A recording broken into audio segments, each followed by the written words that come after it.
It's so wonderful to have Naila back in the house.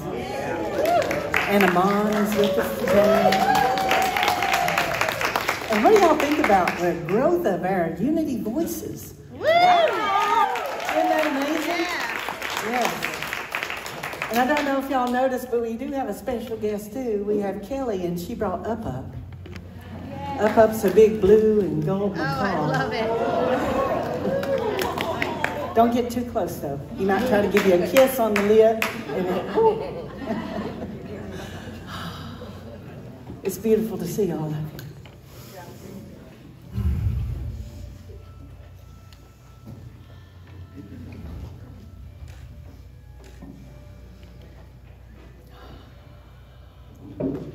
So still you rise. I want you to come into the understanding and come to a real sense that you are a spiritual being in this physical experience. Get that true sense that you are a three-part being: physical, emotional, spiritual. Mind, body, and spirit. A spiritual being manifests in this physical body, this physical experience on this planet. From this sense of self-awareness and from this understanding on this day, I want you to rise, to soar with the eagles. I don't want you to compare yourself to anyone else on this planet. I want you to know that it's within you to rise to a place where you know that you are a co-creator of your life with God, with the Christ consciousness, with the one presence and the one power that is within you, all around you and expressing as you. Today, in honor of Black History Month, we're honoring one of my favorite teachers. I never had the pleasure of meeting her in person, but Maya Angelou is my 6-foot-tall sister. And Maya published Still I Rise in 1978.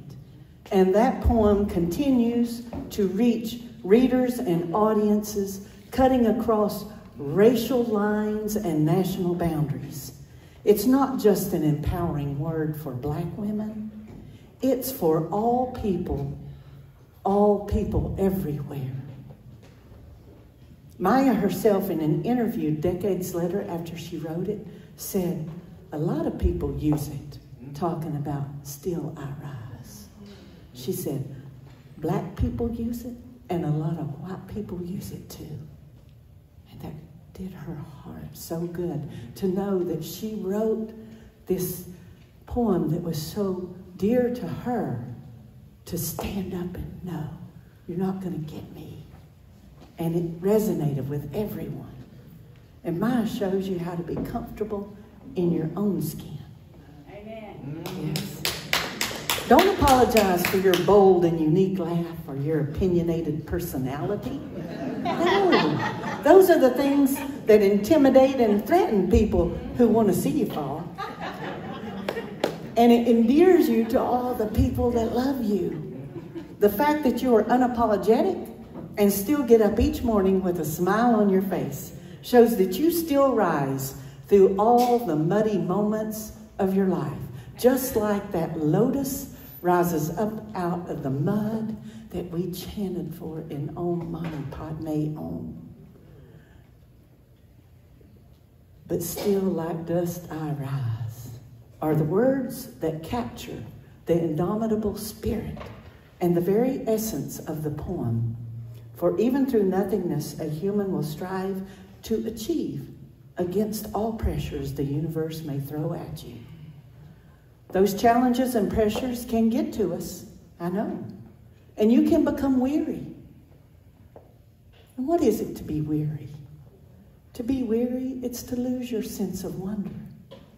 It's to lose your sense of pleasure. It's to lose your passion. And sometimes you think it's taken too long to achieve that goal. And you lose that sense of passion around it.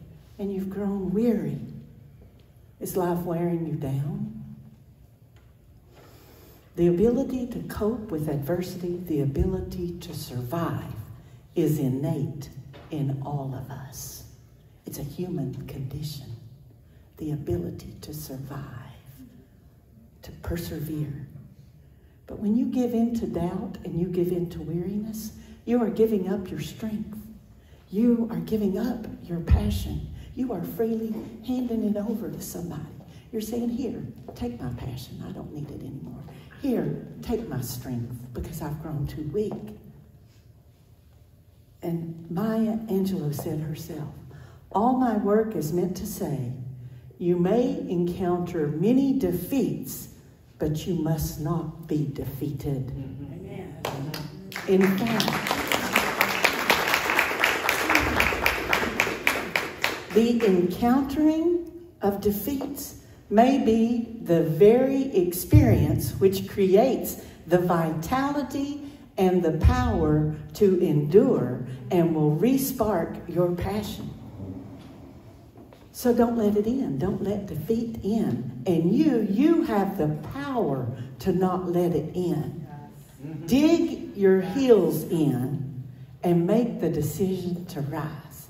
Dig your heels in. Have you ever heard that expression? You know, as children, you probably played tug of war once or twice.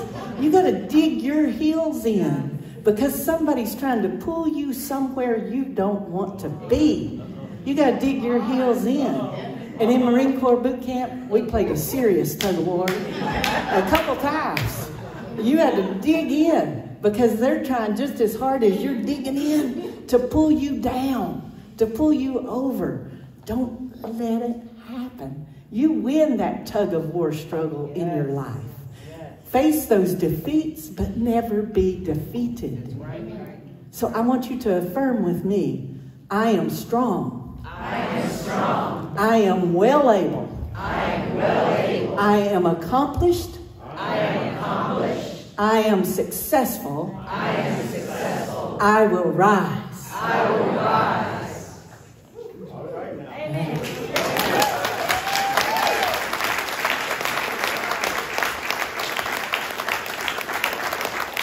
So speaking for me, I'm going to say I'm not going to let doubt in. How about you? You have the power. You can talk yourself in defeat, and you can talk yourself into victory. It's your choice. I'm going to choose victory every single time. And I can see on the faces of those people who are with me in choosing victory. What about you? Yeah? You can talk yourself into weakness, and you can talk yourself into strength. I'm going to choose strength. What about you? When you talk to yourself in the right way, you can usher in peace. You can usher in that love and then radiate it out to the entire world. And you can usher in success. When you talk to yourself in the right way, you will rise. You might feel tired. And you might feel weak. But when you feel tired and when you feel weak, talk about strength. Talk about energy. Call it into yourself. Invite spirit into your life every day through your self-talk, through your spiritual practices. Practical spiritual tools for me, that's singing the morning song of my people. When I get up in the morning, whether it's after boot camp, looking out over the Tampa Bay, or it's in my shower on a non-boot camp day. And also for me, it's meditation. Breathe that in. Close your eyes and think for a moment. What is my spiritual practice I do every day that brings God and spirit into my life? What is it for you? Remember the words of the prophet Isaiah in Isaiah chapter 40, verse 31. But those who wait on the source shall renew their strength. They shall mount up with wings like eagles. They shall run and not be weary. They shall walk and not faint. But you won't soar with the eagles if you're negative in your talk and you're negative in your thinking. When you're allowing Source to show up in your life, allowing Source to radiate from your being, you live with expectancy. You expect good things to happen. You expect success to come to you. And you will have wings like eagles. Wings like up back there. Because his wings are about as big as eagles. And you'll run like gazelles. And you will be renewed in strength. And you will rise. When things come against you, as they most times will, don't get discouraged. Don't get defeated. Be in it. Be in it. Be in the defeat. Learn something from it. But don't be defeated. Allow the promise to be fulfilled by staying strong. When something or someone comes against you, bring in a ritual. Bring in a ceremony to renew your intention. Because God has not given up on you. Bring in a ritual. Bring in a ceremony. Bring spirit back into your life when you are disconnected. And still you rise. Sometimes we allow our energy to fall. We get discouraged. We feel weak. And it's not necessarily a spiritual problem. Sometimes it might be a physical problem. Maybe you're burning the candle at both ends. I know some people like that. I know me like that. You're not getting enough rest. You're working too hard. Too many long hours. And you're running on empty. I told you last Sunday, you must fuel this organic machine that is your human body. What grade of fuel are you using? Regular? Are you putting junk food in there? And just any old thing you pick up? Because it's easy, isn't it? Those junk foods and those bad foods are convenient and they're easy. It takes a little more intention to put in the premium fuel. It takes a little more intention to be the artful homemaker like Jana and bring in those good foods that look so pretty and are so good for you. That's the good stuff. That's the premium. Fuel yourself with that. Are you getting enough exercise? If you know, sorry you are. She is a little fireball. Are you drinking enough water to stay hydrated? Because I'm telling you, you got to drink a lot of water to hydrate this human body. And almost all of the human race operates on almost dehydrated, on practically dehydrated.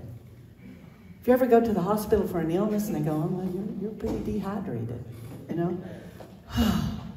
You know, you have to drink half your weight in ounces. So that means if you weigh around 200, you're going to be drinking 100 ounces of water a day. If you're a little thing and you weigh 100, you still got to be drinking 50, 60 ounces of water a day. That's a lot of water.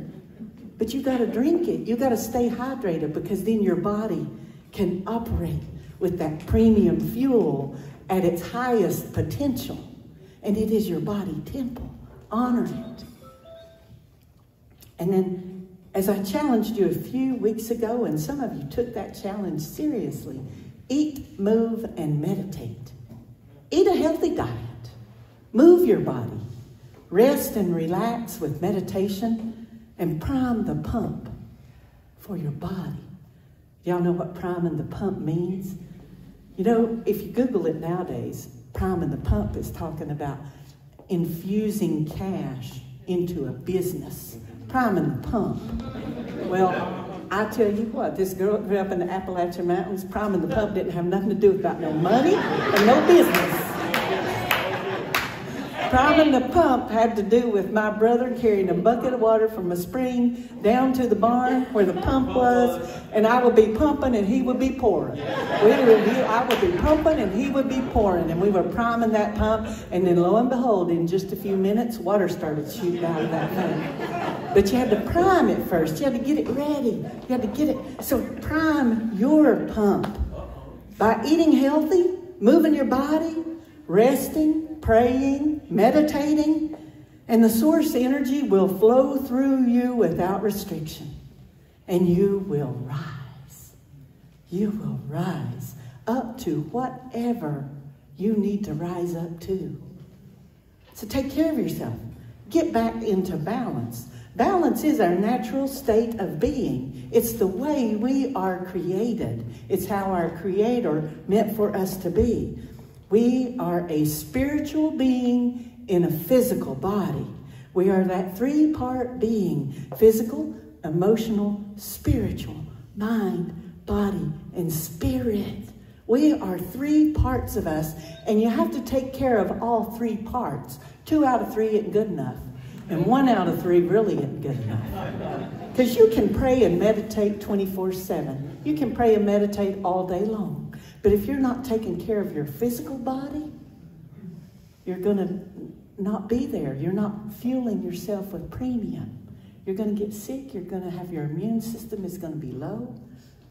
And then again, you can work out at the gym 5 times a day. You can work out at the gym 5 times a day, eating right. But if you're not letting the spiritual side be fed, you won't be at your best. Lay down in green pastures of your own accord. Because as David said in Psalms 23:2, He maketh me to lie down in green pastures. He leadeth me beside the still waters. So if you aren't laying down in the green pastures, resting of your own accord, eating right, meditating and praying, God's going to bring something into your life to make you lay down. So do it of your own accord, on your own time, by your own volition. His balance is key. If you're not sleeping at night, you're not going to be your best. If you're not eating right, you're not going to be your best. Don't put junk into your body temple. Eat well and fuel it with premium. Work your body and rest when you're tired. Meditate and connect with Source. Eat, move, meditate, and still you will rise. You will be your most effective. You will be your most productive. You will be your most successful when you are balanced, mind, body, and spirit. Laugh, work, pray, play, live, and love. Do it all. Don't limit yourself, because you limit yourself when you neglect anyone. So I want you to go through your checklist through your mind. Physical, check it off. You doing okay there? Emotional, check it off. You doing okay there? Spiritual, check it off. Are you doing okay there? In your spiritual life, you will be more rewarding and more fulfilling when you live each day connected to Source. Find some practical spiritual tool that you can bring into your life every day, whether it's singing a morning song, whether it's saying a chant, like Camille is so wonderful at, whether it's sitting in a quiet meditation. But find some way to bring spirit into your life each and every day. Proverbs 3:6. In everything you do, put God first, and she will direct you and crown your efforts with success. So eat, move, meditate, and rise. Adjust where you need to bring balance. Do you need to bring balance to your attitude? You back up real quiet. Is it your attitude that needs some balance in it? Is it your physical body? Is it your practical spiritual practices? Soar like eagles. Soar like eagles and rise. Rise. In closing, I honor Maya Angelou very distinctly because of her quiet grace and dignity, her soft voice and easy, slow enunciation in conversation and in reciting verse. I've always been impressed by her sincere interest in all of us. As a nation, as a global people, she was interested in all of us, a people who she recognized as more alike than different. Amen. I found her to always be wise and to have experienced many traumas in her early life, to be unselfishly giving in her tidbits of profound wisdom about life and living. I honor Maya Angelou with her own words, shared with me last night by a dear friend. If you are always trying to be normal, you will never know how amazing you can be. So don't be normal. And so it is.